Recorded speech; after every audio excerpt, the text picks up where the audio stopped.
now that I've put just a ludicrous amount of Pour 15 over the welds on the floorboard, I can put my interior back in. But before I do that, I'm going to paint around the door sill just so that I don't have to pull the interior out again to do that later.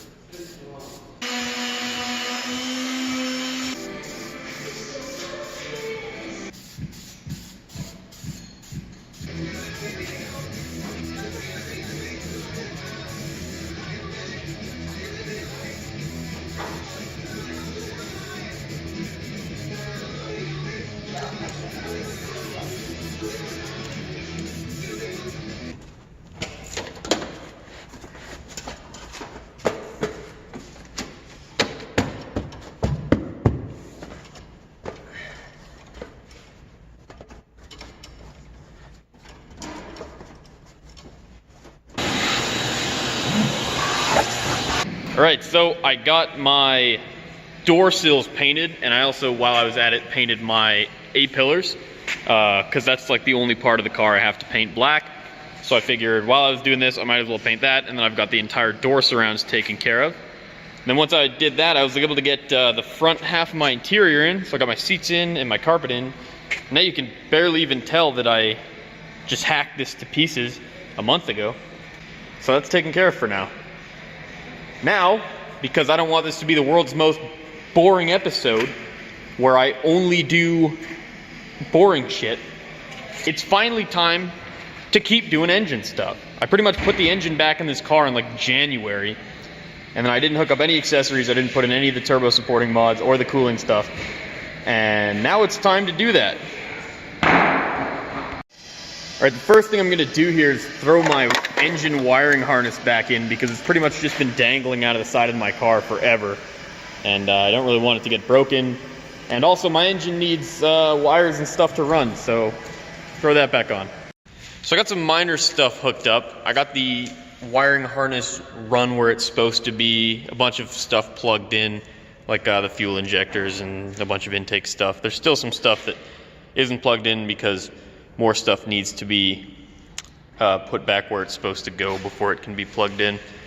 I also hooked up some coolant lines on the back of the engine, just various minor stuff. But now what I want to do before I start getting too heavily involved in throwing stuff back in here is I need to tap a hole for my turbo oil feed. Because it'd be easier to, realistically I should have done that when it was off the engine, because that would have been way easier. But now I'm going to get that done before I start throwing a bunch of crap back in my engine bay. So what some people do when they install an oil feed line is they pull out the oil pressure sending unit, and then they put a T in there, and then they throw the feed line in there. What I did was I just tapped out this existing hole here. There's usually a plug in there. I just pulled out the plug, tapped it out big enough so I could fit my oil feed line in there. And yeah, that should work just as well. I pretty much just did it that way because it was more convenient for me. Alright, so that's the new oil feed line in. I still have to kind of figure out a better way to run it, because I don't really want it just flopping around loose in the front of my engine bay. That's probably not going to end well. But I will figure that out later. Now I'm going to throw on my alternator and power steering pump. One thing I'm going to have to do for my power steering is I'm going to have to find a way to relocate my fluid reservoir, because it usually goes right there. And as you can see with the positioning of the turbo, there's not any space for it to go there anymore. So I'll probably, I don't know, try and move it somewhere over there. I'll have to put all my turbo piping and stuff in, and then pretty much see where I have any free space. I really don't want to delete the power steering on this car, because I like having power steering. But I will burn that bridge when I get to it. For now, get some accessories on the engine. So I've been working on the accessories. I got the alternator and the power steering pump in. The only real accessory that I have yet to put on is the fan. And I usually just wait till later to do that because it's big and it gets in the way. Then what I did was I removed the power steering reservoir and the hoses that go with it. It'll go back in later, but I need the engine bay to be a bit more together before I know where I can fit it. So right now, it's staying in a box. Now it's time for some actual fun stuff. I have to install my radiator and my intercooler and all of the piping and tubing that entails. And once I have that done, I'll be able to hook up the rest of my wiring harness and also relocate that power steering reservoir. So this is where I'm at right now. It looks like the intercooler I bought isn't specifically for an S13, so I'm trying to mock it up so I can get it mounted. And I also want it to fit behind my factory bash bar, because I spent way too much time Frankensteining this chassis to just destroy it in a rear ender or something like I did my BMW. So what I gotta do is I gotta get this intercooler to fit behind this bash bar and also be high enough off the ground that it doesn't blow up when I hit road reflectors. And to do that, I'm going to need to do a bit of finesse modification to the bash bar because it's pretty tight.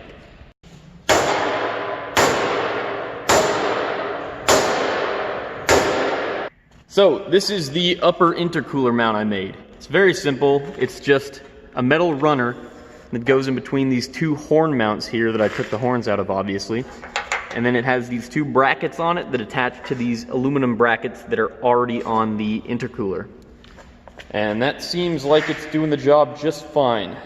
I still have to make mounts for the bottom of the intercooler, and the way I'm going to do that is I'm going to take these little aluminum brackets that used to stick out of the front of the intercooler where they were useless to me, and I'm going to have Brendan weld them onto the back of the intercooler so that I can attach them to this very rusty, very beat up radiator mount cross member. And that should do the job no problem. The next thing I did was I test fit up all of my charge piping, which went well, except that this fuse box here on the intake side of the engine seems to be just a bit too close to this piece of piping. Now, I've been meaning to dig into this cluster of electrical shit for a little while because, for starters, when I replaced the transmission with a manual transmission, it left me with a bunch of shit here that doesn't do anything. And also, the previous owner did a battery relocation on this car, which is a good thing, but he did a very terrible job of it, which is a bad thing. So I effectively have this weird little fuse box here that I don't really understand what it's doing, and it's connected to this way too long piece of cable that then goes into the firewall and back to the battery. So what I'm going to do is I'm going to unfuck this battery relocation, and then I'm going to look into possibly relocating this fuse box. I'm still not sure if I'm going to. And then I'm going to see if there's anything in here that I can just straight up get rid of because it's completely useless. So I got my intercooler piping all mounted up. I'm still missing a couple hose clamps and couplers, so that's not quite done yet, but it's done enough. I also went through and somewhat straightened out this battery relocation wiring and a bunch of this other stuff. I took out a couple wires I don't need, and I relocated that fuse box over there so that it no longer interferes with that intake pipe. Now, what I'm gonna do, while I'm worrying about cooling stuff, is this is my old radiator. Fucking garbage. This is my new radiator. It is a CX Racing. I think it's 2 inches thick. It's nothing crazy special, but it'll work. So I'm gonna go ahead and throw that in. Hello, it's Editing Jeff here. So I didn't realize this video is gonna be as long as it is, so I'm splitting it up into a couple parts. And as such, there is no conclusion. Stay tuned for episode 10, where I custom fabricate an exhaust for the 240SX.